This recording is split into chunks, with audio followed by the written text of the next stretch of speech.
नमस्कार दोस्तों। आज आपके सामने कर्मा रिकानेशन टॉर्कम श्रद्धायन की पुस्तक की पिछले अध्याय की अगली कड़ी लेकर उपस्थित हूँ। आइए दोस्तों, इसे हमने ध्यान से सुनते हैं। अध्याय 17वां, चेतना और कर्म की अगली कड़ी। अपनी चेतना को इस हद तक विकसित करना संभव है कि हम अपने कर्मों के प्रति जागरूक हो जाएं और उनके साथ पूरी तरह से सहयोग करें। यह भी संभव है कि एक बार जब हम अपने कर्मों को जानने की स्थिति में पहुंच जाएं, तो यदि अत्यंत आवश्यक हो तो हम अपने उग्र विचारों के माध्यम से अपने कर्मों को बदल सकते हैं। लोग अक्सर सोचते हैं कि कर्म को बदला नहीं जा सकता। ऐसा परिवर्तन भय या व्यक्तिगत स्वार्थ के कारण नहीं, बल्कि त्यागपूर्ण सेवा की तीव्र आवश्यकता के कारण लाया या प्रेरित किया जाता है।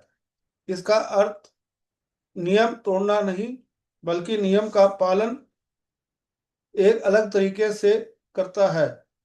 महाविनाश के समय कोई यह देख सकता है कि कैसे कर्म प्रत्येक व्यक्ति के लिए हर वितरण की तो योजना बनाता है।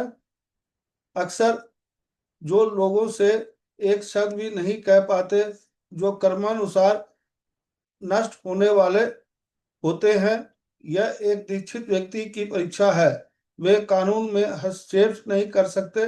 कभी कभी उन्हें प्राकृतिक प्रलय के स्थान पर ही रहने का आदेश भी दिया जाता है, ताकि लोग उनका अनुसरण ना करें और अपने कर्मों से बच ना सके। अधिकांश लोग दिए जाने पर चेतावनी दिए जाने पर चेतावनियों पर ध्यान देने में इतने व्यस्त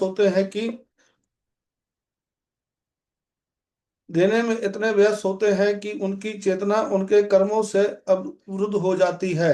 चेतना के विस्तार के माध्यम से व्यक्ति के नियमों के साथ सहयोग करने में सक्षम होगा। आपके कर्म का निर्णायक कारक यह है कि आप क्या जानते हैं, आपके पास क्या है, बल्कि यह कि आपने क्या किया है और आप क्या हैं। बहुत जल्द ही मानवता को यह निर्देशित कैसे किया जाए और इस प्रकार मानवता के स्थिति का विस्तार कैसे किया जाए।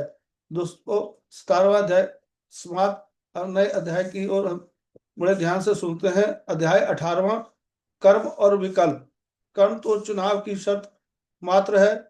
सभी क्रियाओं, भावनाओं और विचारों में हम अपने विकास में सहायक और कर्म निर्माण करने वाले के बीच चुनाव करते हैं।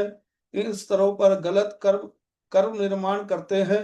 हम गलत कर्म चुन सकते हैं और हमारे पास सही कर्म चुनने की शक्ति भी है। अधिकांशतः हमारे कार्य यांत्रिक होते हैं, लेकिन वे प्रभाव उत्पन्न करते हैं और प्रभाव ही कर्म में बदल जाते हैं। अक्सर वर्तमान के लिए हमारे यांत्रिक कर्म अतीत के सचेतन कर्मों के ही होते हैं।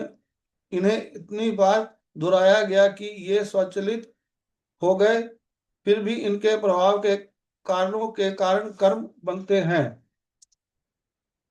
कारण प्रभाव उत्पन्न करते हैं, प्रभाव कारणों में बदल जाते हैं और फिर हमारे दैनिक जीवन में चलते रहते हैं, हमारे रिश्तों को प्रभावित करते हैं।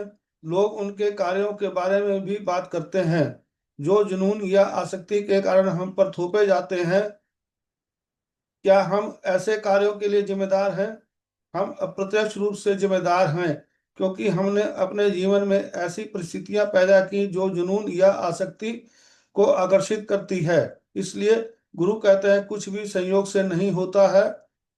कुछ हमले जो हम पर आते हैं वे हमारे कर्मों के कारण नहीं होते। ये तब आते हैं जब हम स्वयं को मार्ग पर आगे बढ़ने से रोकने के लिए विभिन्न बाधाएं उत्पन्न कर सकती है, लेकिन प्रकाश का पदानुक्रम उन्हें नष्ट कर देता है। हम ऐसे हमलों से कुछ सीखते हैं और अपने ज्ञान का उपयोग ऐसे अन्य लोगों की रक्षा के लिए करते हैं जो इसी प्रकार के हमलों का सामना कर रहे हैं। कभी कभी सुंदरता और प्रकाश की ओर हमारा प्रयास शारीरिक, भावनात्मक और मानसिक समस्याएं पैदा कर देता है।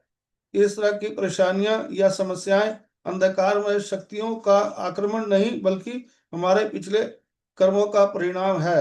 हो सकता है कि अतीत में हमने अपने स्वभाव में कुछ कचरा जमा कर लिया है या हो, जिसे हमारी आध्यात्मिक शक्तियों के बीच सक्रिय होने पर साफ करने की जरूरत होती है। हमारे कर्मों के कारण उत्पन्न बाधाएं शीघ्र से दूर हो जाती हैं और खुल